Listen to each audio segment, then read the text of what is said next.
izvo zvazvina basa pangurimi zvoti vanhu vakamborogwa wakazoitwa sei hazvina zvine problem wauri izvozvo zviite Sekuru kuita munhu akamboroorwa uko akagara nguva refu tisiri tese iko zvino zvaona kuti ndadzoka ndaane zvinhu zvangu ndaane mari dzangu akuuya achiti ada kuroorwa neni zvinoitawo here izvozvo kuti wabva ku UK zviite Sekuru unoona chimanje pangurimi chinyandoda kudzidza chinohwani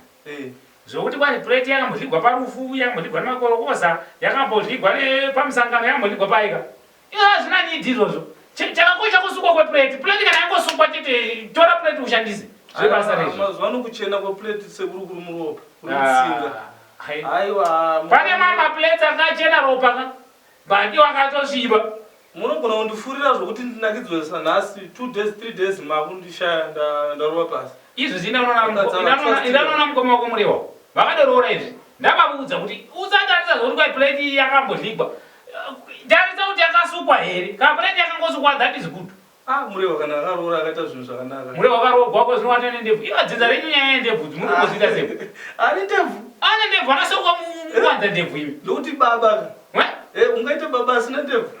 ugara uine plani chirebvu zvamukaita uri kuona wakapaka navhara yakwapo ndo zvinoda kuti unge une motawo kwete kuti kana une ndebvu ita ndebvu wobva waita mota kana kuita mota wobva waita ndebvu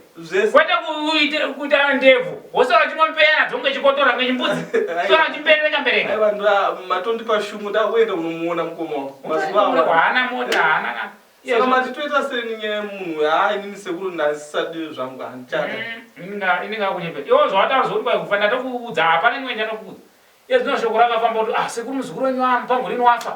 pangurini wafa ndo zvimwe zvinhu zvaita kuti ndikwire ndege ndisvike kuno Sekuru vanhu vatiya panyika hasiye pangurini wamuri kutaurai paYouTube paFacebook papi kwese pese pandafambira zvingonzi mukutaura tizai mukutaura nemushakabvu that's why ndadzoka kuno kuZimbabwe kuti vanhu vaone chokwadi kuti ndipenyu ndiri kufema sabhuzi uriko sabhuzi ariko ariko ane mari dzakewo zvakare munyatsokufamba namo angosara nyanya asina mari tiri Sekuru wenyu